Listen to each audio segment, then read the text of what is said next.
Good evening and welcome. Friday night to you. I am sure you, like me, are glad that this week is over. The work week is over. It has been a very busy week.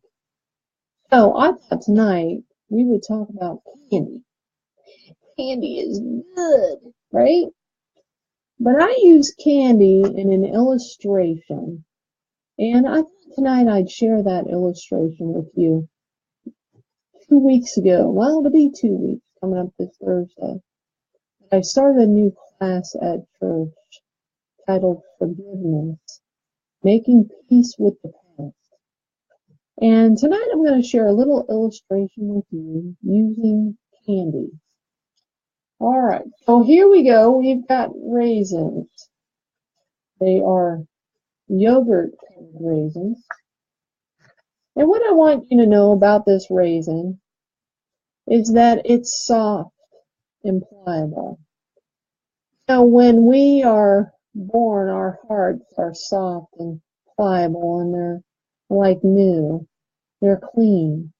They haven't had fat run through them yet. They haven't had tacos and chocolate cake and all that good stuff run through them yet. And so, the blood is pumping and things are good, and our heart is soft and pliable. And as we age and we begin to interact with other people, things happen or things are said that we take offense to, that we get offended by. And sometimes that affects our hearts. And we begin to see a little change in there, especially if we don't deal with it right away, if we don't extend forgiveness, if we don't extend grace, or even if it's something that we've done to somebody and we don't ask for forgiveness for that, we start to see where our heart changes a little bit. And it doesn't become, it's not as soft and pliable like that. So the raisin, used for beginning, raisin. Okay. When something happens and somebody offends us, and we fail to extend forgiveness, and we kind of become like a skittle. This is a skittle. It has a candy coating on the outside, which is a little harder. Inside is harder than a raisin. And we begin to see that the skittle would represent a heart that has been offended, has taken offense, or they have done something, you've done something, and haven't asked for forgiveness. And we start to see a little change. And we start to hold on to a little resentment, a little bitterness, a little unforgiveness, and our heart tends to become like this skittle. And we can't really press it. It's hard, but it's not super hard. The inside, if you crack this open, the inside would be soft and mushy. So I can kind of bend this and open it up, right? So we've held on to some unforgiveness, we've held on to some bitterness, and now we've got the heart. Kind of reminds me of it.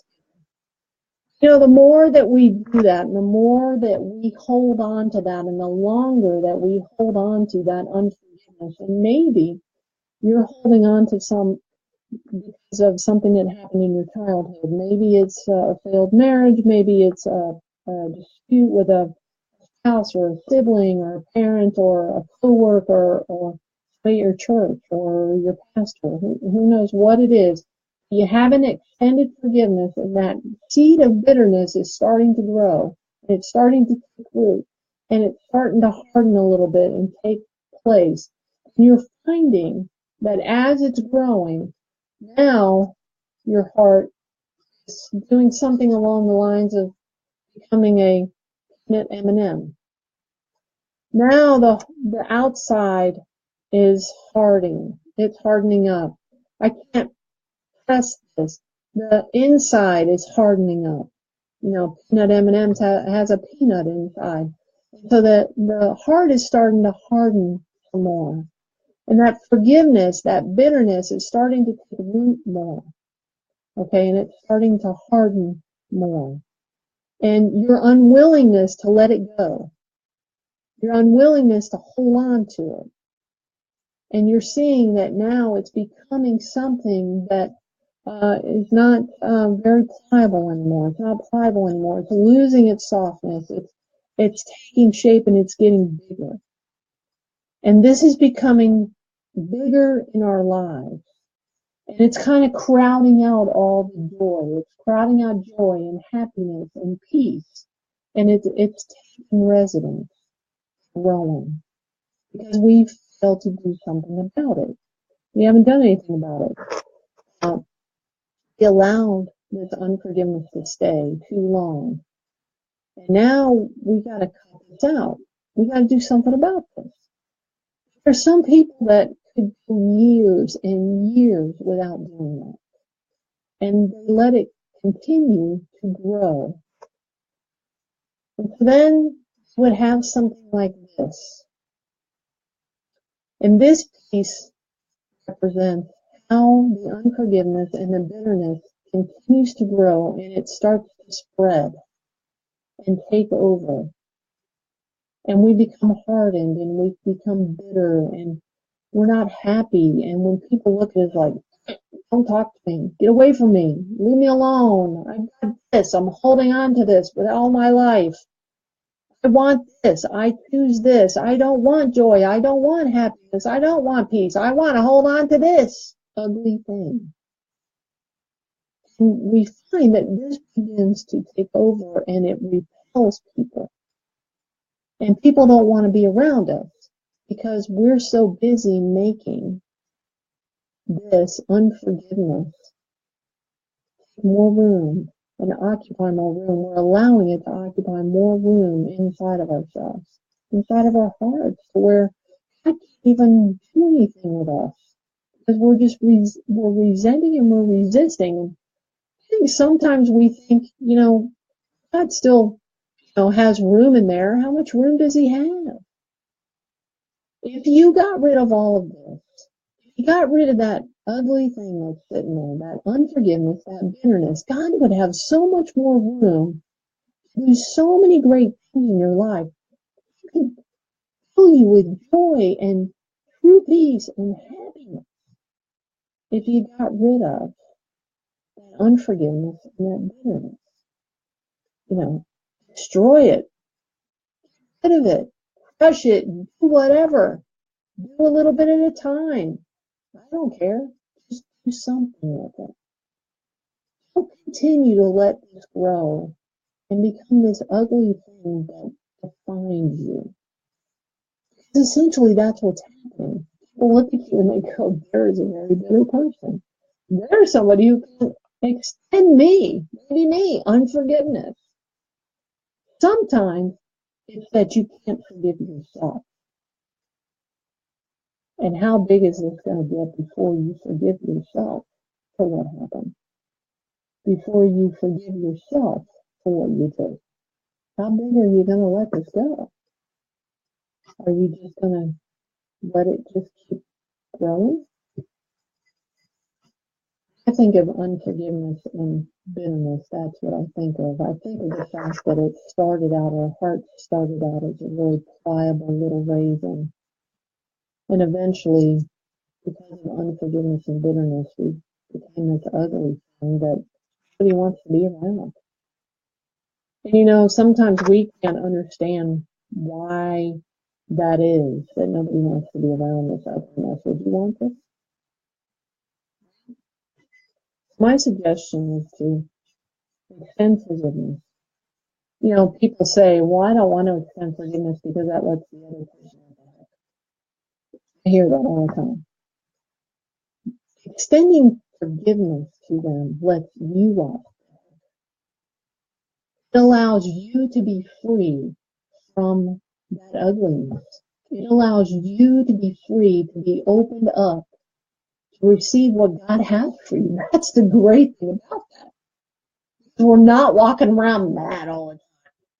You know, it takes, I always say it takes more effort for people to walk around angry than it does for them to walk around joyful. It takes concerted effort to think about the offense, think about how they made you mad, think about what they did to you. It takes concerted effort every day to keep that flame alive. To be joyful is just to be joyful.